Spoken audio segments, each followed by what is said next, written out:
The Tao of Self-Confidence, Episode 473. Welcome to the Tao of Self-Confidence, where I share stories of amazing women who have discovered their inner journey to self-confidence. Visit our website at thetaoofselfconfidence.com. Your inner journey to self-confidence awaits. Well, hello friend. Welcome to the Tao of Self-Confidence, where I share stories of amazing women who have discovered their inner journey to self-confidence. I'm your host today, Sheena Yap Chan, and today I have a phenomenal lady on the show today. She's a singer-songwriter and also an alopecia awareness advocate, and she's going to explain more on that. And without further ado, I'm going to introduce you to Abby Asistio. Abby, how are you today? Maybe you can fill in a little bit more about yourself to our listeners. Hi, Sheena. Thank you for having me on the show. And I'm so excited to be able to share my story. And you mentioned that I was an alopecia awareness advocate. To those who don't know what alopecia is, it's actually a hair loss condition. So I've had that condition since I was 4. And because of that, I ended up losing all my hair. And so now, even if I'm a singer-songwriter, I use my music to touch and inspire others, as well as lead alopecia support groups here in the country. Awesome. Well, thanks for sharing that, and thanks for sharing what alopecia is. I didn't even know. I wasn't aware of it.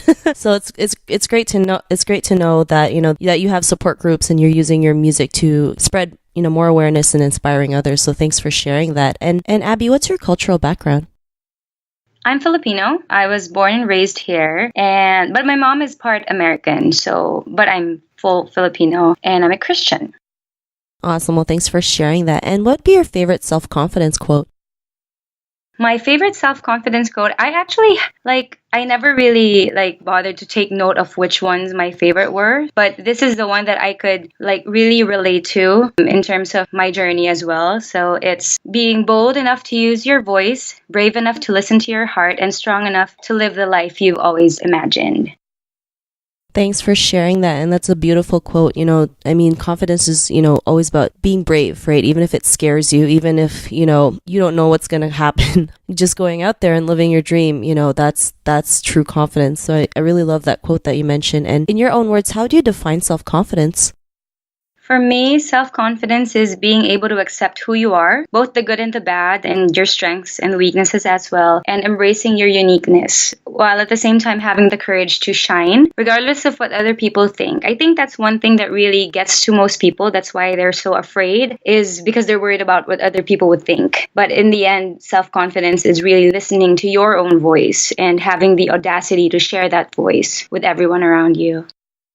Thanks for sharing that. And I love that definition. And it's so true, right? Especially as women, especially as Asian women, we're so afraid of what other people think of us that we're too afraid to do something, take action on our dreams. And we all go through it. I was saying, given all the standards around us as well, that's why it's so difficult to go against the flow or embrace something that's uniquely yours, because everyone else is telling you to be a certain way. So for me, confidence is really about following your own way and making your own dreams come true. Totally. I totally agree with that. And, there's so many different ways to live life, but sometimes we're taught that one rigid way that if we go out of it, it's like we're a failure. And, it's not, right? It's just someone's view on how, we should live life, but it doesn't mean it's the absolute way to live life. So I really love that, what you mentioned as your definition to confidence. And, Abby, what was your life like before your discovery of self-confidence? Well, I was a very insecure person. I would always be the happy person in front of everyone else. But I think that was my way of compensating to all the insecurities that I had. And this was mainly because of my alopecia. Because I didn't have hair growing up, I thought that other people wouldn't accept me for who I was. Since we were talking about standards a while ago, girls are supposed to have long hair, to be beautiful. And so I grew up not thinking or believing that I was beautiful because I didn't have my crowning glory. So because of that, I lived in shame. I hid behind my hats and my wigs, and I would never show other people what was underneath, because for me, it was like being naked, and I didn't like being vulnerable that way because I know that it would only lead to hurt, because they wouldn't be able to accept me, or they wouldn't like me because of my condition, because of who I was.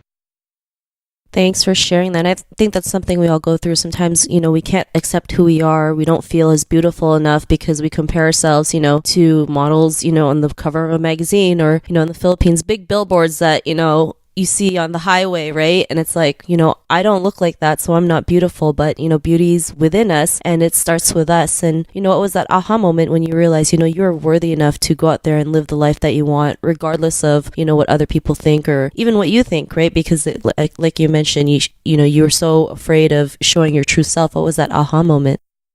So even with me being afraid, I felt limited as a person, and I felt like there were so many things that I couldn't do. Like even if I wanted to sing, I felt like I couldn't do so the right way because people would judge me because of my wigs and how I look like. But it was in 2012 I started singing, and because of that, I was wearing wigs, right? But there was a suggestion for me to go bald, and I couldn't accept it because it was easy for other people to say, "Why not just go bald? It would be a good like fashion statement. It would be a good marketing strategy." But I was like, it's so easy for you to say that, but it's hard for me because it's a sickness that has brought so much negativity in my life. And so after that suggestion, I checked online and came across women from different parts of the world with alopecia. And I saw how in other parts of the world there were movements, there were women speaking and being brave and courageous about their condition and telling the world that they were still beautiful even if they didn't have hair. So when I saw that, that challenged me, and it made me realize how it was possible to actually rise above my alopecia and use it to inspire and touch others. So since then, I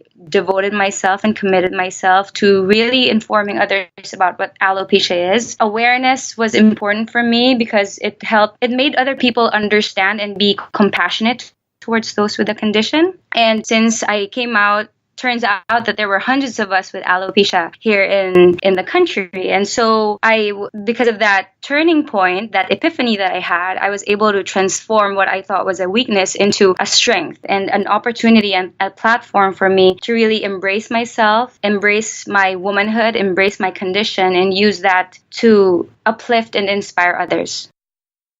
Thanks for sharing that, Abby. I think it's great that you're out there bringing awareness to it, because I think awareness is the first step. And once people are aware that, there is alopecia, especially, in a country like the Philippines, we can find solutions or even have support groups. Most of us feel like we're all alone in this world, right? Like nobody understands what we go through. But when, like you mentioned, you went online, you saw that there's other people who, have the same condition as you, and, they're empowering other people through, their condition. And sometimes, they say our greatest weakness is also our greatest strength, and we can use it in a positive light, which is what you're doing at the moment, which is great, and I think it's amazing that you can go out there and empower others and inspire others despite what life gives us, right? And, to the woman who's listening to your episode, she may be in her own journey of self-confidence. What'd be that one tip you would give to her?